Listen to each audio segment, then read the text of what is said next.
महाराष्ट्रातील 144 विभागीय कार्यालयांसमोर electricity line staff असोसिएशनच्या वतीने कर्मचारी व पदाधिकाऱ्यांनी आपल्या न्याय्य मागण्यांसाठी निषेध द्वार सभा घेतली।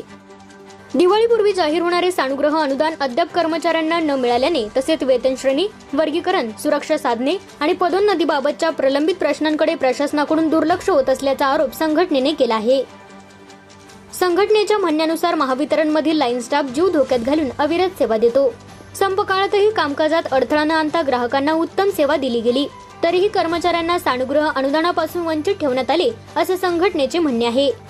कामाचे स्वरूप तांत्रिक असूनही लाईनवर काम करणाऱ्या कर्मचाऱ्यांना कुशल कर्मचारी दर्जा म्हणजेच वर्ग 3 न देता शिपाई समकक्ष वर्ग 4 ची वेतन श्रेणी दिली जात असल्याबद्दलही संघटनेने नाराजी व्यक्त केली।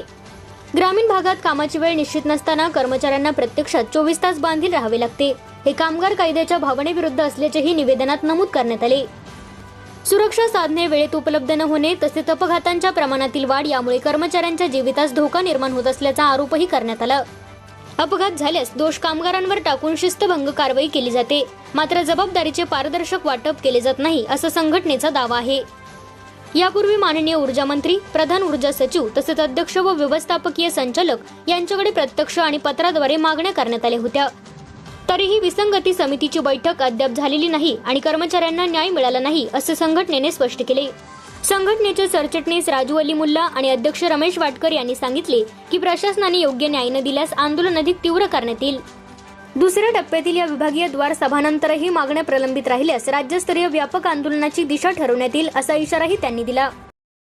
यांना वंचित ठेवल्यामुळे आणि जे हक्काचं सानुग्रह अनुदान आज कर्मचारी अधिकारी या सर्वांना मिळायला हवं होतं, परंतु त्या सानुग्रह अनुदानासाठी थकबाकीसारखी अट्ट लावणे, कर्मचाऱ्यांना वसुली झाली तरच सानुग्रह अनुदान दिलं जाईल अशा स्वरूपाच्या जाचकाठी लावून सानुग्रह अनुदान सारखा हक्काचं असणारं अनुदान यापासून कर्मचाऱ्यांना, अधिकाऱ्यांना सगळ्यांना वंचित ठेवल्यामुळं आज याचा कुठेतरी निषेध म्हणून इलेक्ट्रिसिटी लाईन स्टाफ असोसिएशन संघटनेच्या वतीनं या ठिकाणी आज संपूर्ण महाराष्ट्रभर या विभागीय स्तरावरती द्वार सभा घेतल्या जात आहे।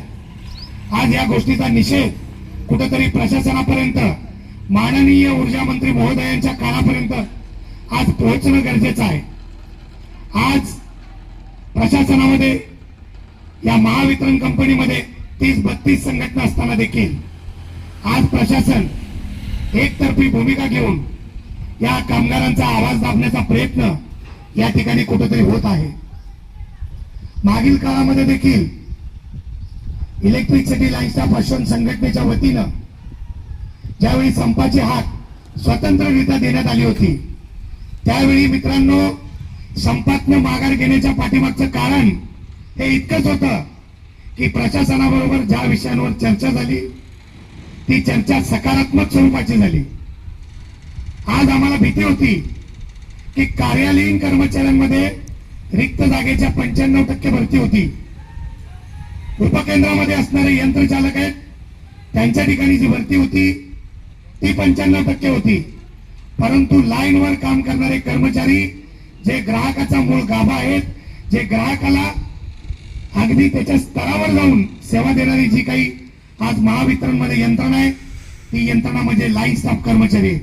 त्या लाईन स्टाफ कर्मचाऱ्यांच्या माध्यमातून आतापर्यंत प्रत्येक ग्राहकापर्यंत अगदी चांगल्या पद्धतीची सेवा देण्याचं काम या लाईन स्टाफने केलेलं असताना या लाईन स्टाफ कर्मचाऱ्यांची 2023 मध्ये भरती निघाली।